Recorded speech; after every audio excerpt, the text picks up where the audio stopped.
नाशिक आणि ठाण्याचा विषय होता।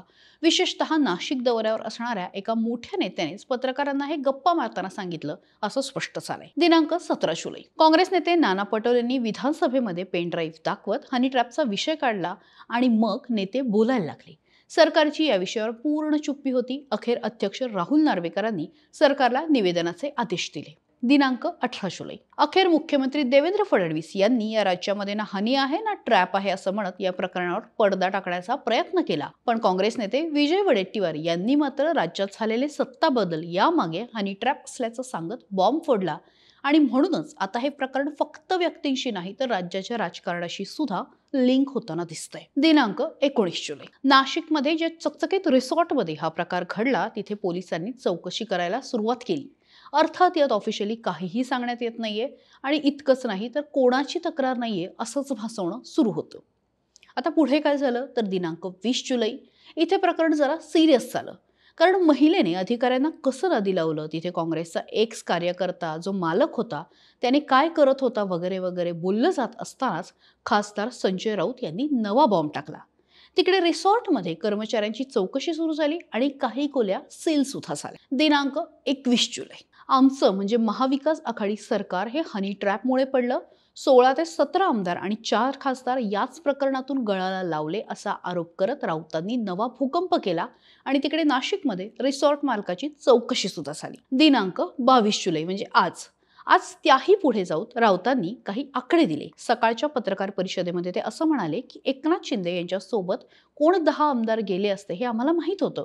दोघांचं तळ्यात मळ्यात होतं आणि उरलेले सगळे शहा आणि फडणवीसांनी पाठवले। मग त्यामध्ये हनी ट्रॅपची सीडी पेन ड्राईव्ह हे सगळं होतं असं सुद्धा त्यांचं म्हणणं आहे। सत्तांतराच्या काळामध्ये हे सगळं घडलं आणि त्यामधूनच सरकार पाडलं गेलं। आमदार गेले पण 4 खासदार सुद्धा त्यामुळेच गेले। त्यांची नावं माहिती आहेत। 4 खासदार हे हनी ट्रॅपमुळेच गेले। त्यांना कुठे अडकवलं ही जागा माहिती आहे। याबद्दल आम्ही त्यांना सावध केलं होतं। तुम्ही खालच्या पातळीवर जाऊन राजकारण करता असं सांगत त्यांनी भाजपवर निशाणा सुद्धा साधण्याचा प्रयत्न केला। आता या सगळ्या घडामोडी ज्या आहेत ना राजकीय त्या मी तुम्हाला तारखेवर सांगितल्या, पण नेमकं प्रकरण काय आहे तर नाशिकमध्ये काँग्रेसच्या एका माजी नेत्याने काही अधिकारी आणि मंत्र्यांना स्वतःच्या रिसॉर्टमध्ये ट्रॅप केलं। अर्थात त्यासाठी त्यांनी काही महिलांची मदत घेतली। पाथर्डी भागामध्ये असणाऱ्या या अलिशान रिसॉर्टमध्ये रिलॅक्स होण्यासाठी अधिकारी आणि नेते नियमित येत होते, अनेक वर्षांपासून येत होते। असं म्हटलं जातं की नाशिकमध्ये येणारे बहुतांश नेते या मालकाला भेटत होते आणि तिथे त्यांची सोय केली जात होती। मात्र या मालक नेत्याची कामं अडायला लागल्यावर किंवा पाहिजे तशी होत नाहीत म्हटल्यावर त्यांनी खोल्यांमध्ये कॅमेरे लावून ट्रॅप करायला सुरुवात केली। त्यात माजी आणि आजी मंत्र्यांचा समावेश असल्याचं बोललं जातंय। इतकंच नाही, ट्रॅप करण्याचे कॅमेरे तब्बल 8 कोटी रुपयांच्या किमतीचे असल्याचं सुद्धा समजतंय। हा ट्रॅप बाहेर आला तर अनेक मोठे मासे गळाला लागतील यात शंका नाही। आता दुसरा हनी ट्रॅप आहे ठाण्यामधला। तिथे माजी होमगार्ड असलेल्या महिलेचा सहभाग असल्याचं सांगितलं गेलं। मदत मागण्याच्या हेतूने तिथे ओळख केली गेली, त्यानंतर बातचीत, मैत्री, मग कॉल आणि प्रत्यक्ष भेटून रिलेशन ठेवले जायचे। त्यातून पुढे ब्लॅकमेल व्हायचं असंही कळतंय। इतकंच नाही तर nude call, half nude call ते रेकॉर्ड केले गेले। यासोबत अनेक उच्चपदस्थ पोलीस अधिकाऱ्यांचा सुद्धा यामध्ये समावेश आहे। त्यांना ब्लॅकमेल केलं गेलं। थोडे थोडके नाही तर राज्यामधले 70 ते 72 अधिकारी यामध्ये अडकल्याचं बोललं जातंय।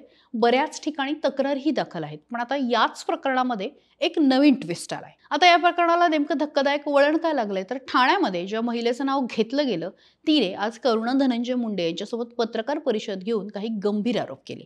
त्यामध्ये तिने चक्क 2 पोलीस अधिकाऱ्यांचे फोटो दाखवत आपलं म्हणणं मांडलं। तिचं असं म्हणणं होतं की ठाण्यातल्या एका एसीपी दर्जाच्या पोलीस अधिकाऱ्याने जिम परिसरामध्ये माझ्याशी ओळख केली, तुम्हाला ओळखतो म्हणून मोबाईल नंबर घेतला, सातत्याने मोबाईलवरती मेसेज करत होता।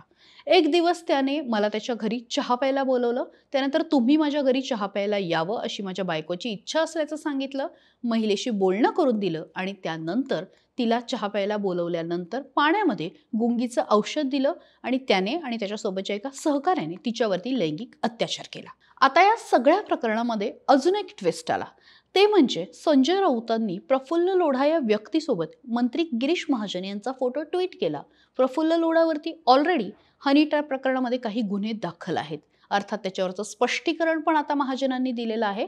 मात्र या सगळ्या प्रकरणामध्ये एकनाथ खडसे यांनी सुद्धा महाजनांवरती काही आरोप केलेले आहेत आणि एकूणच या प्रकरणामध्ये वेगवेगळे रंग भरायला सुरुवात झाली, काही नावं यायला सुद्धा सुरुवात झाली। ठाण्यामध्ये माहिती नाही, पण नाशिकमध्ये या प्रकरणामध्ये अंतर्गत चौकशीला सुरुवात झालेली आहे आणि ती चौकशी होती अधिकाऱ्यांची. ज्या अधिकाऱ्यांनी त्या रिसॉर्ट मालकाच्या संबंधित असलेल्या संस्थांना मदत केली आहे त्यांची चौकशी होतीये. या हॉटेल व्यावसायिकाच्या जमिनी व्यवहारांबाबत सुद्धा सखोल तपास होणार आहे.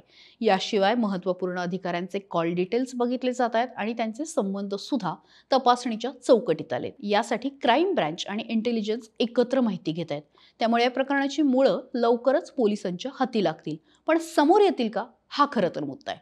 बघा, प्रशासकीय अधिकारी आणि राजकारणी दोघंही लोकशाहीचे महत्त्वाचे खांब आहेत आणि दोघंही नेमके यामध्ये अडकलेले आहेत. त्यामुळे कोण कोणाला अडकवणार आणि स्वतः नामनिराळं होणार हेच बघावं लागेल. पण जे कोणी समोर येतील त्यांचं करिअर संपू शकतं आणि म्हणूनच हे प्रकरण समोर आणायला सरकार तितकंसं उत्सुक दिसत नाही. एकीकडे हनी ट्रॅप झालाच नाही असं मुख्यमंत्री विधान करतायत, भर विधानसभेमध्ये करतायत, तर मग तपास कशाचा आणि कोणता सुरू आहे? कागदावर तर काहीच नाही, मग तपासाची ही कुठली पद्धत आहे? आणि राऊत सांगतात त्यात खरंच तथ्य आहेत का? मुद्दे अनेक आहेत. जे जे समोर येईल ते तुमच्या समोर घेऊन येऊ. तूर्तास या व्हिडिओमध्ये इतकंच.